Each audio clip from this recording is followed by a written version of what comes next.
ہدیہ شکر پیش کرتا ہوں، شکر گزار ہوں کہ انہوں نے مجھے اس قابل سمجھا کہ ماہ رمضان میں غالباً یہ پہلا اتفاق ہے کہ یہاں امام صاحب کو ہی جو ہے تراویح پڑھانے کا اتفاق پیش آیا۔ میں اپنے پورے محلے کے ہر فرد کا، ہر نوجوان کا، خاص کر کے وہ لوگ، وہ افراد جنہوں نے قدم قدم پر ان کی محبتیں ساتھ رہی، ان کی عنایتیں ساتھ رہی، اللہ کریم کی بارگاہ میں آج بس اتنی دعا گو ہوں کہ مولا تبارک و تعالی تمام محبت کرنے والوں کو اس کا بہتر صلہ عطا فرمائے، بہتر جزا عطا فرمائے۔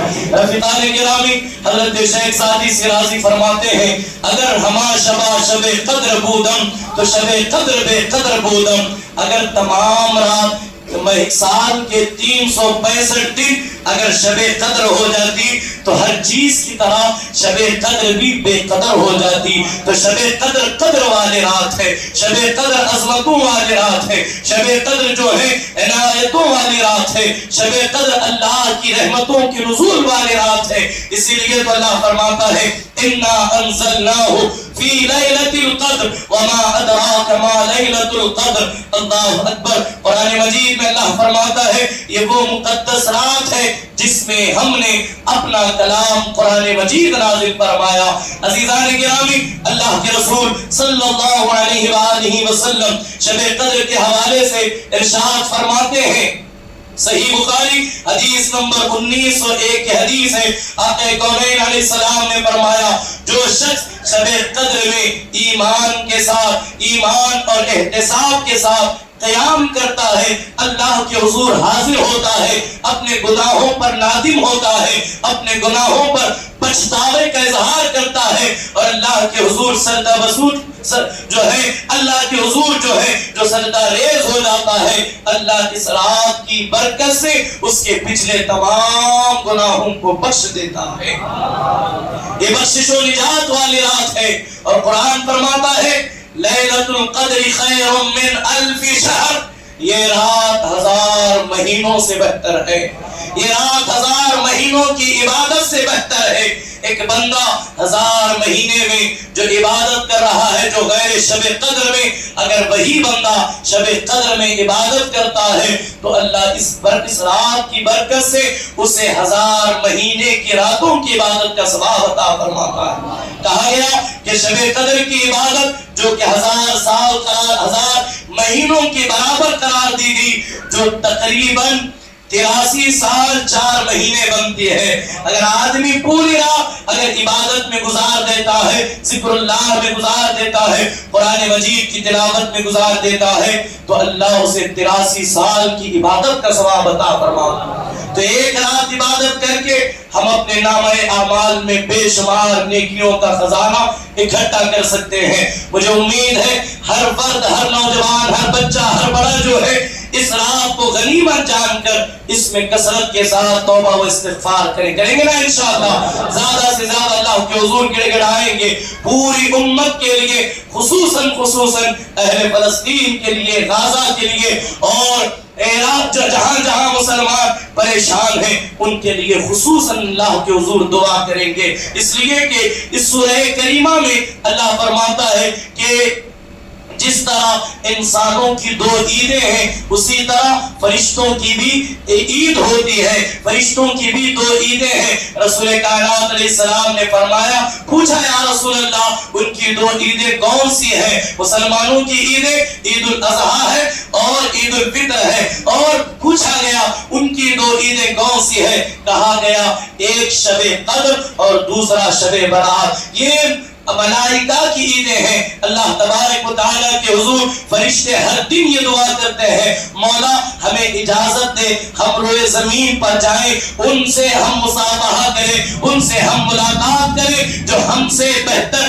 عبادت کرتے ہیں۔ یہاں تھوڑا سا ایک نقشہ میں آپ کے سامنے رکھو، جب اللہ نے حضرت آدم کو پیدا کیا تو اللہ تبارک و تعالیٰ کے حضور فرشتوں نے کہا وَإِذْ قُلْنَا فرشتوں نے کہا تھا وَإِذْ قَالَ رَبُّكَ لِلْمَلَائِكَةِ اسْجُدُوا وَإِذْ قَالَ رَبُّكَ لِلْمَلَائِكَةِ اسْجُدُوا لِآدَمَ فَسَجَدُوا إِلَّا إِبْلِيسَ. جب اللہ نے سجدے کا حکم دیا تو قبل اس کے فرشتوں نے کہا اے اللہ تو ایسے آدمی کو، ایسے انسان کو زمین پر تو اپنا خلیفہ مقرر کرنے والا ہے جو زمین پر فتنہ فساد کریں گے، جو خون ریزیاں کریں گے، جو قتل و غارت کری کریں گے. تو اللہ فرماتا ہے جو میں جانتا ہوں وہ تم نہیں جانتے، جو میں جانتا ہوں وہ تم نہیں جانتے. فرشتے کہتے ہیں اے اللہ ہم ان سے بہتر عبادت کرتے ہیں، ہم ان سے بہتر تیری تسبیح کرتے ہیں. لیکن اللہ فرماتا ہے میرے بندے کچھ ایسے بھی ہیں جو اپنے لیے نہیں بلکہ دوسروں کے لیے جیتے ہیں، جو اپنے لیے نہیں دوسروں کے لیے تڑپتے ہیں، جو اپنے لیے نہیں دوسروں کے لیے دوڑتے ہیں. اسی کے قاضی اقبال نے کہا تھا انسان کی پیدائش کا مقصد درد دل کے واسطے پیدا کیا انسان کو، درد دل کے واسطے پیدا کیا انسان کو، ورنہ عبادت کے لیے کچھ کم نہ تھے کر رو گیا. اللہ نے ہمیں جس عبادت کے لیے پیدا کیا وہ صرف نماز نہیں ہے، وہ صرف روزہ نہیں ہے، وہ صرف تلاوت قرآن نہیں ہے. یقیناً یہ عبادتوں کی جان ہے لیکن مکمل عبادت یہ نہیں ہے. آقا کونین علیہ السلام فرماتے ہیں اصل اللہ کو عبادت وہ ہے جو مخلوق کی خدمت میں لگ جاتا ہے، جو مخلوق کی جو ہے اللہ اکبر تکالیف کی دوری کے لیے جو ہے ہمیشہ کوشاں رہتا ہے، جو کسی کے دکھ کو دیکھ کر دکھی ہو جاتا ہے، جو کسی کی مصیبت میں دیکھ کر خود پریشان ہو جاتا ہے. وہی انسان سے کے حوالے سے فرشتے پوچھتے ہیں اے اللہ ہمیں اجازت دے ہم زمین پر جائیں، ہم ان سے مصافحہ کریں، ان سے ملاقات کریں جو وہ عبادت کرتے ہیں جو ہم بھی عبادت نہیں کرتے. وہ کون سی عبادت؟ فرشتے کھاتے نہیں، انسان کھاتا ہے. جب دل کے اندر انسان بیدار ہوتا ہے تو اپنے منہ کا لقمہ دوسرے کو کھلاتا ہے، کوئی بھوکا رہتا ہے دوسرے کو کھانا کھلاتا ہے. بعض دفعہ کبھی کبھار انسان خود جو ہے وہ بوسیدہ لباس پہنتا ہے اور دوسروں کو اچھا لباس پہناتا ہے. اور انہی لوگوں کے حوالے سے اللہ فرماتا ہے کہ حضرت جبرائیل اور ان کے ساتھ تمام ملائکہ زمین پر اترتے ہیں اور زمین کھچا کھچ فرشتوں سے بھر جاتی ہے. بال برابر بھی زمین میں جگہ باقی نہیں ہوتا جہاں فرشتے نہ اترتے ہو. وہ آ کر ان سے مصافحہ کرتے ہیں جو دوسروں کے لیے تڑپتے ہیں، جو دوسروں کے لیے پریشان ہوتے ہیں. تو مقصد یہ ہے قرآن نے ہمیں جو درس دیا وہ یہی ہے کہ جس کا دل مردہ ہو جائے اس کے لاکھ سجدے اسے فائدہ نہیں پہنچائیں گے. تو میں نے قرآن مقدس کی جس آیت کریمہ کی تلاوت کا شرف حاصل کیا، میں مختصر انداز میں قرآن کا آفاقی پیغام آپ کے سامنے رکھ کر اپنی گفتگو کو سمیٹ لوں گا. اللہ رب العزت ارشاد فرماتا ہے انا نحن نزلنا الذکر وانا له لحافظون. یہ جو قرآن ہے یہ اللہ کا ذکر ہے، اس ذکر کو ہم نے ہی نازل کیا، اس کتاب کو ہم نے ہی نازل کیا اور اس کی حفاظت کا ذمہ ہم خود اپنے اوپر لیتے ہیں. یہی وجہ ہے جس دن سے قرآن نازل ہوا اس دن سے لے کر آج تک بہت سارے لوگ ایسے نمودار ہوئے، بہت سارے لوگ ایسے روئے زمین پر ابھر آئے جنہوں نے یہ اعلان کیا، جن کا یہ ارادہ تھا، جن کی یہ کوشش یہ تھی کہ ہم قرآن کو زمین سے ختم کر دیں گے، ہم قرآن کو مٹا دیں گے، ہم قرآن کا خاتمہ کر دیں گے. تو ان تمام کو دنیا نے جواب دیا فانوس بن کے جس کی حفاظت ہوا کرے وہ شمع کیا بجھے جسے روشن خدا کرے. ہزاروں آئے ہیں اور اس کے بعد بھی ہزاروں آتے رہیں گے جن کا دعویٰ ہوگا کہ ہم قرآن کو مٹائیں گے. خدا کی عزت کی قسم قرآن کو مٹانے والوں کے نام مٹ گئے، ان کی نسلیں ختم ہو گئی، لیکن آج بھی قرآن ہمارے سروں کی زینت بنا ہوا ہے، ہمارے منبر و محراب کی وقار بنا ہوا ہے. اور خدا کی عزت و جلال کی قسم جب تک امت مسلمہ قرآن سے جڑی رہے گی اللہ وقار اس کے حصے میں عطا کرے گا. عزت ان کے لیے ہوگی، وقار ان کے لیے ہوگا، دبدبہ ان کے لیے ہوگا، ساری نعمتیں ان کے لیے ہوں گی. اللہ اکبر. رفیقان گرامی، قرآن مقدس وہ واحد کتاب ہے جس کی ذمہ داری اللہ نے اپنے ذمہ کرم پر لی ہے. بہت ساری آسمانی کتابیں نازل ہوئی، توریت نازل ہوئی، زبور نازل ہوئی، انجیل نازل ہوئی، صحائف حضرت دانیال بے شمار ہے، حضرت ابراہیم کے صحیفے ہیں، حضرت داؤد کے صحیفے ہیں۔ اللہ نے جب اتارا تو کبھی یہ نہیں کہا، کبھی ذمہ نہیں لیا ہم اتار رہے ہیں، ہم ہی اس کی حفاظت کریں گے۔ لیکن جب قرآن کو اللہ نے نازل کیا تو اللہ نے خود فرمایا کہ اس کتاب کو ہم نے نازل کیا، اس کی حفاظت ہم خود کریں گے۔ اور یہی وجہ ہے یہ قرآن مقدس وہ آبا کی کتاب ہے، وہ شہر آباد پیغام ہے دنیا کے لیے۔ حضرت آدم سے لے کر جناب محمد رسول اللہ صلی اللہ علیہ وآلہ وسلم تک کم و بیش 1,24,000 یا 2,80,000 نبیوں کی جو تعلیمات تھی، جو ان کا میسج تھا، جو ان کا پیغام تھا، جو ان کی کوشش تھی، جو ان کی کاوش تھی، جو ان کا درد تھا، اللہ نے تمام قرآن کو، تمام انبیاء کے پیغام کو، ان کی تمام تعلیمات کو، ان کے تمام احکامات کو ایک قرآن کے اندر سمو دیا، ایک قرآن کے اندر سب کو اکٹھا کر دیا۔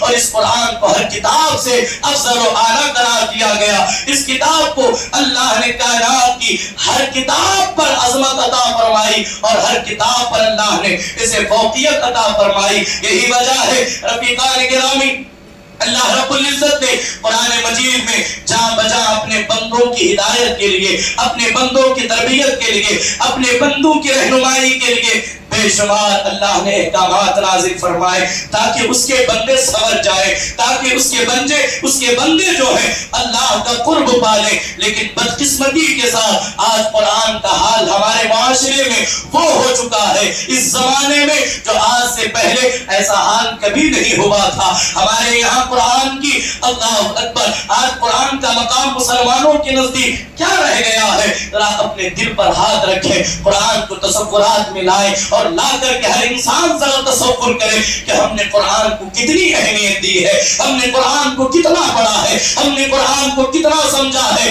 میں بڑی معذرت کے ساتھ عرض کروں، قرآن مقدس کو آج چند چیزوں کے لیے جو ہے وہ قید کر دیا گیا۔ قرآن اٹھاؤ تاکہ ایثار ثواب کیا جائے، قرآن اٹھاؤ تاکہ جو ہے وہ کسی پر دم کیا جائے، قرآن سناؤ تاکہ 10 دن کی تراویح میں، 15 دن کی تراویح میں، 6 دن کی تراویح میں ہم قرآن کو ختم کریں گے، پھر ہم فارغ ہو جائیں گے۔ اللہ اکبر! اب آج ہر حال یہ ہے، ہر گھر کا حال یہ ہے، لوگ قرآن تو بڑے شوق سے خریدتے ہیں، لوگ قرآن تو بڑے جو ہے وہ شوق کے ساتھ جو ہے لا کر کے خریدتے ہیں، لیکن خریدنے والے قرآن اس ارادے سے نہیں خریدتے خدا کی قسم کہ وہ اسے پڑھیں گے، وہ اسے سمجھیں گے، وہ اس پر عمل کریں گے۔ ہر خریدنے والے کی نیت یہی ہوتی ہے، میں اسے مسجد میں ہدیہ کروں گا، میں اسے بیٹی کے لیے جہیز میں دوں گا۔ قرآن اٹھانے والا کبھی قسم کھانے کے لیے قرآن اٹھاتا ہے، کبھی دم کے لیے قرآن اٹھاتا ہے۔ عزیزان محترم، یہ کتاب اس کے لیے نہیں ہے کہ صرف ہم اس کے دم سے اس سے فائدہ اٹھائیں، یہ صرف مردوں کے لیے نہیں ہے، یہ صرف جو ہے اللہ اکبر جہیز میں دینے کے لیے، طلاق کے معاملات میں قسم اٹھانے کے لیے نہیں ہے، بلکہ خدا کی عزت کی قسم یہ وہ کتاب ہے جب انسان اسے اپنی زندگی میں شامل کر لیتا ہے، اس کی سانس سانس عبادت بن جاتی ہے، اس کا لمحہ لمحہ عبادت بن جاتا ہے۔ اور جو قرآن سے دور ہو جاتا ہے وہ تمام فضیلتوں سے، وہ تمام اللہ کی عطا کردہ نعمتوں سے محروم ہو جاتا ہے۔ یاد رکھیں، آج کی اس محفل کا ایک اہم پیغام میں اپنی جانب سے یہی دوں گا، قرآن میرے لیے، قرآن آپ کے لیے، قرآن نوجوانوں کے لیے، قرآن بہن بیٹیوں کے لیے، قرآن ہماری آنے والی نسلوں کے لیے جس طرح زندگی کے لیے سانس کی ضرورت ہے، اس سے کئی زیادہ ہمیں قرآن کی ضرورت ہے۔ آج شرق سے لے کر غرب تک، شمال سے لے کر جنوب تک، آج ایک کافروں کے دل پر ایک ہیبت ہے قرآن کی، کافروں کے دل پر قرآن کے حوالے سے ایک ہیبت ہے۔ وہ کیا ہیبت ہے؟ اللہ اکبر! ہر یہی کہتا ہے اگر مسلمان قرآن پر عمل کر لے گا، بس ہو رہے ہو، اگر مسلمان قرآن کو دوبارہ سینے سے لگا لے گا، اسے اپنی زندگی کے لیے مشعل راہ بنا لے گا، اسے اپنی زندگی کا مقصد بنا لے گا، آج بھی پوری دنیا کے اندر مسلمان دوبارہ غالب آ جائے گا، آج بھی مسلمانوں کی حکومت قائم ہوگی، بس شرط ہے کہ وہ قرآن کو سینوں سے لگا لے، وہ قرآن کو پھر سے زندگی میں شامل کر لے، یہاں میں آپ تمام کی توجہ اس بات پر چاہوں گا، کافر تو محسوس کر رہا ہے کہ قرآن ہے ہی اتنی عظیم کتاب، جو پڑھ لے وہ عروج پا جائے، جو سمجھ لے وہ ترقی پا جائے، جو اسے سینوں سے لگا لے وہ طاقت پا جائے۔ اے مسلمانوں، میں آپ سے سوال کر رہا ہوں، آپ نے قرآن کو کتنا سمجھا؟ جن کے اوپر، جن کے لیے وہ کتاب نازل نہیں ہوئی، وہ قرآن کی فیض سے اتنا ڈر رہے ہیں، تو آپ کے لیے تو قرآن نازل کیا گیا ہے۔ کیوں نازل کیا گیا ہے؟ ہدی للمتقین، تاکہ تم ہدایت پا سکو۔ قرآن کو چھوڑ کر کیا خاک کوئی ہدایت پا سکتا ہے؟ بہت ساری باتیں ہیں، بہت سارے معاملات ہیں۔ اللہ اکبر، یہاں آپ کی توجہ کے لیے ایک مثال میں آپ کو دوں قرآن کی۔ اللہ اکبر، قرآن کی اہمیت کتنی ہے آج ہمارے اندر نہیں ہے۔ آج ہمارے ہاں قرآن کی کوئی جو ہے وہ قدر نظر نہیں آتی۔ اگر آپ کہیں گے نہیں حضرت آپ غلط کہہ رہے ہیں، تو میں آپ سے کہوں گا، آپ اپنے بچے کو اسکول لگاتے ہیں، کالج لگاتے ہیں، یونیورسٹی ڈالتے ہیں، تو اچھے سے اچھے کالج کا انتخاب کرتے ہیں نا، اچھے سے اچھی اسکول کا انتخاب کرتے ہیں، اچھے سے اچھے جو ہیں وہ ادارے کا انتخاب کرتے ہیں۔ لیکن وہی جب اپنے بچوں کو قرآن پڑھانے کی باری آتی ہے، تو جس شخص کو بھی آپ قرآن پڑھاتا ہوا دیکھتے ہیں، اس کے پاس آپ اپنے بچوں کو حوالے کر دیتے ہیں۔ آپ کو یہ فرق نہیں پڑتا کہ میرا بچہ قرآن صحیح پڑھ رہا ہے یا نہیں پڑھ رہا۔ بس آج ایک باپ کا، ایک ماں کا، ایک دادی کا، ایک نانی کا یہ مزاج، ایک ذہن بنا ہوا ہے، بس بچہ قرآن ختم کر لے، کیسا بھی کر لے، بس ختم کر لے، بس ہدیہ ہو جائے۔ اور جن کا ہدیہ بچپنے میں ہوا، ہم دیکھ رہے ہیں وہ جوانی میں جن کا ہدیہ 10 سال کی عمر میں ہوا، 15 سال کی عمر میں انہیں لے کر کے بیٹھے، وہ سورہ فاتحہ بھی ڈھنگ سے نہیں پڑھ پا رہے۔ کہ یہی حق تھا قرآن کا، کہ یہی حق تھا قرآن کا۔ اقبال نے کہا تھا مسلمان اتنے نادان ہیں، اتنے نادان ہیں، اتنے نادان ہیں، جب ان کے کسی عزیز کی روح حلق میں اٹکتی ہے تو مسلمان سرہانے پر بیٹھ کر سورہ یاسین کی تلاوت کرتا ہے، سورہ یاسین کی تلاوت کرتا ہے، تاکہ اس کی روح آسانی سے نکل سکے، اس کی روح آسانی سے قبض ہو جائے۔ اقبال نے کسی موقع پر کسی کو نقطۂ نظر بنا کر امت مسلمہ کو خطاب کرتے ہوئے کہا، او نادان مسلمان، جو قرآن موت آسان کر سکتا ہے، کیا وہ قرآن زندگی آسان نہیں کر سکتا؟ تو نے قرآن سے مرنا سیکھا، کاش کہ تو قرآن سے جینا سیکھتا، کاش کہ تو قرآن سے جینا سیکھتا۔ تاریخ گواہ ہے صحابہ اکرام نے جنہوں نے قرآن کو سینے سے لگایا، سینے سے لگا کر جن کی راتیں قرآن پڑھتے ہوئے، جن کے دن قرآن پڑھتے ہوئے حضرت سیدنا عمر فاروق گشت کر رہے ہیں مدینے کی گلی سے۔ اللہ اکبر، ایک نوجوان رات کی تاریکی میں مصلی بچھا کر کے کہہ رہا ہے، قرآن کی تلاوت کر رہا ہے، وَالطُّورِ وَكِتَابٍ مَّسْطُورٍ فِي رَقٍّ مَّنشُورٍ وَالْبَيْتِ الْمَعْمُورِ وَالسَّقْفِ الْمَرْفُوعِ وَالْبَحْرِ الْمَسْجُورِ إِنَّ عَذَابَ رَبِّكَ لَوَاقِعٌ۔ جب اس آیت کریمہ پر وہ پہنچتا ہے، اس نوجوان کی جو ہے اس قدر جو ہے اس کی رونے کی آوازیں بلند ہو گئی، اس قدر اس کی جو ہے بدن پر کب کبھی تالی ہوئی۔ حضرت عمر کہتے ہیں اس نوجوان نے کلام کیا پڑھا، اس نے یہ کیا کہا، ان عذاب ربک لواقع، بے شک اللہ کا عذاب واقع ہو جائے گا، اللہ کا عذاب قائم ہوگا۔ حضرت عمر کہتے ہیں جیسے ہی میں نے سنا میں گھوڑے سے گر گیا، میں گھوڑے سے گر گیا، وہیں گر کر کے رونے لگا۔ عزیزوں، یہ ان کا حال ہے جنہوں نے قرآن کو سمجھا، جنہوں نے قرآن کو محسوس کیا، اور جن کے دل مردہ ہو چکے ہیں۔ ہزاروں یاسین پڑھ لو، وہ کبھی زندہ ہو نہیں سکتے۔ اللہ اکبر، یہی تو اقبال نے کہا تھا، اے مسلمان، جس دن تو قرآن کو سینے سے لگا لے گا، آج تو وہ ناکامی کا رونا چھوڑ دے گا۔ جس دن تو قرآن کو سینے سے لگا لے گا اس دن تو یہ نہیں کہے گا کہ مسلمان مارے جا رہے ہیں، مسلمان دبائے جا رہے ہیں، مسلمان قتل کیے جا رہے ہیں، مسلمانوں پر ظلم و جبر ہو رہا ہے، مسلمانوں کا کوئی پرسان حال نہیں، مسلمانوں کی کوئی بات نہیں کرتا۔ یہ اس دن ختم ہو جائے گا جس دن دوبارہ مسلمان سینے سے لگا لے گا، اس لیے کہ انہیں جو عزتیں ملی تھی، انہیں جو وقار ملا تھا، انہیں جو دبدبہ ملا تھا، ہم سے پہلوں کو جو وقار اللہ نے عطا کیا تھا، کہ کہا جاتا ہے کہ پہلے کے مسلمان جس راہ سے گزرتے تھے اس راہ پر آنے سے کافر تھراتا تھا، اس راہ پر آنے سے کافر ڈرتا تھا۔ وجہ کیا ہے؟ وجہ یہ ہے وہ معزز تھے زمانے میں، وہ معزز تھے زمانے میں صاحب قرآن ہو کر ہم خوار ہوئے تارک قرآن ہو کر۔ ان کی عزتیں اللہ کی کتاب سے تھی، ان کا وقار اللہ کے کلام سے تھا۔ آج بھی مسلمان دوبارہ قرآن کو پڑھیں۔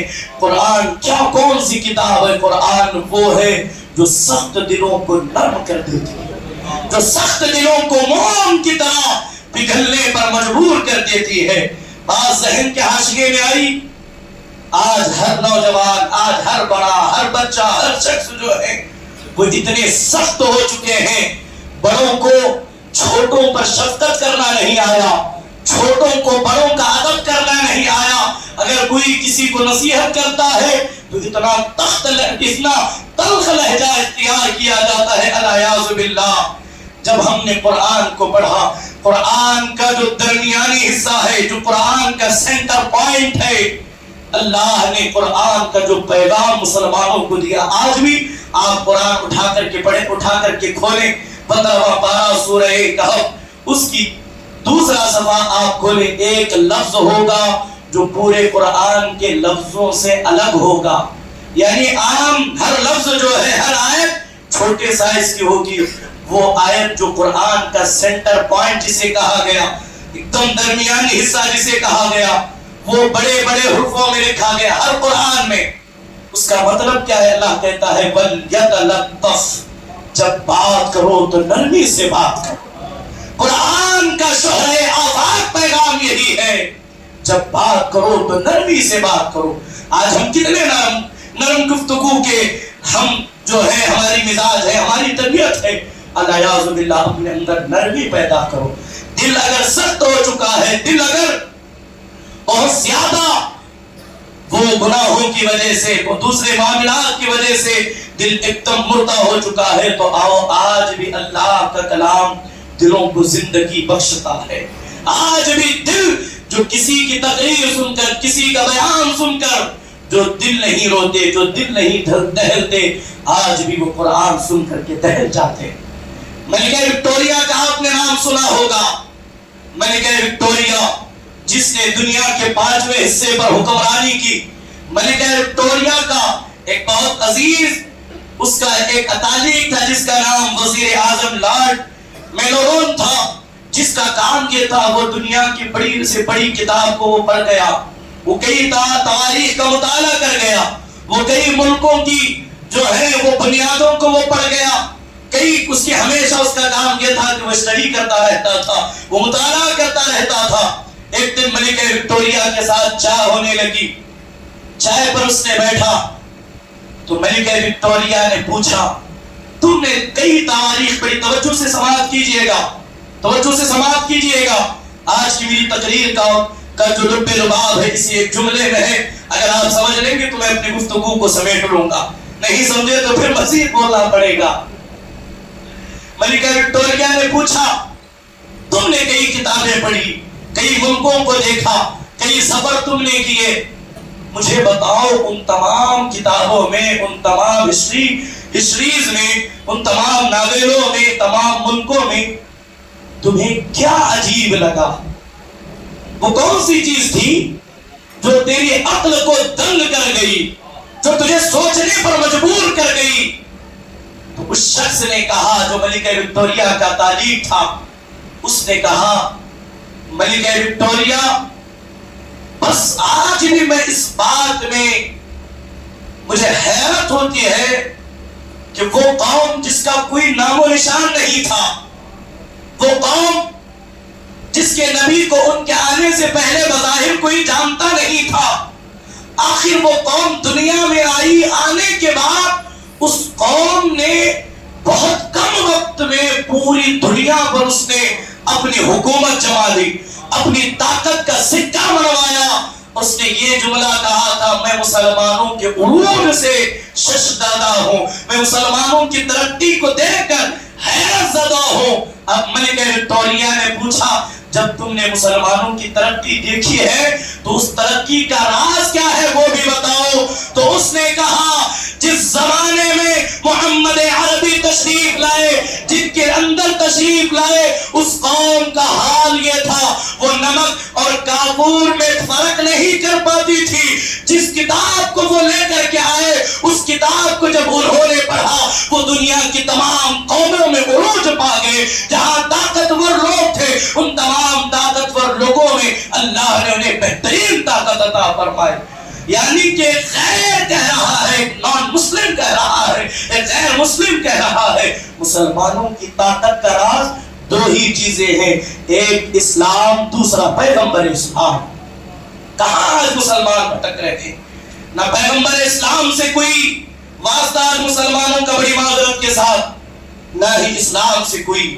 حجۃ الوداع کے موقع پر آقا کونین علیہ السلام نے کہا، میں تمہیں دو بھاری چیزیں دے جا رہا ہوں، انہیں مضبوطی سے تھام لو، کبھی گمراہ نہیں ہوگے، کبھی جو ہے وہ نقصان کا سودا نہیں کرو گے، کبھی دبائے نہیں جاؤ گے، کبھی قتل غارت کری کا بازار نہیں گرم ہوگا، بس شرط ہے دو چیزیں تھام لو، ایک اللہ کا کلام، دوسری میری اہل بیت۔ آج بڑی جو ہے بے باکی کے ساتھ مسلمانوں نے قرآن کو بھی چھوڑ دیا، اہل بیت کو بھی چھوڑ دیا۔ یہ خطبہ حجۃ الوداع کا پورے لب لباب یہی ہے۔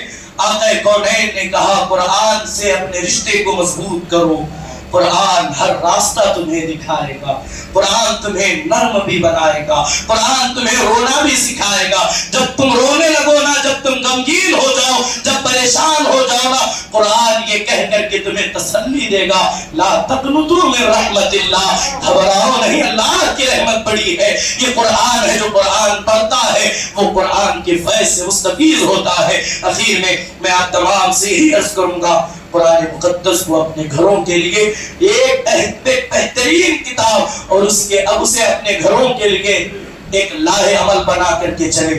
ہماری صبح شام اتنا ہم قرآن پڑھیں گے، اتنا تلاوت قرآن کریں گے تو اتنا ترجمہ پڑھیں گے۔ خالی عربی پڑھنے سے بھی کوئی فائدہ نہیں ہے، اس لیے کہ ہماری زبان عربی زبان نہیں ہے۔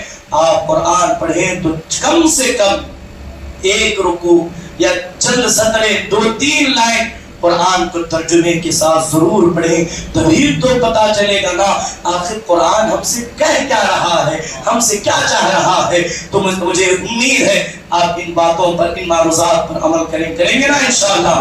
ہمارے ہر گھر میں قرآن کی تلاوت ہوگی، ہمارے گھروں میں آج کے بعد کبھی قرآن کو دیمک نہیں لگے گا، ہمارے گھروں میں آج کے بعد کبھی قرآن ختم نہیں ہوں گے، بلکہ ہمارے گھروں میں سب سے پہلی جو چیز نظر آئے گی وہ اللہ کا کلام قرآن مجید ہوگا۔ اللہ کریم کی بارگاہ میں دستوں دعا گو ہوں، مولا تبارک و تعالی میرے کہنے میں، آپ کے سننے میں جو بھی غلطیاں ہوئی ہوں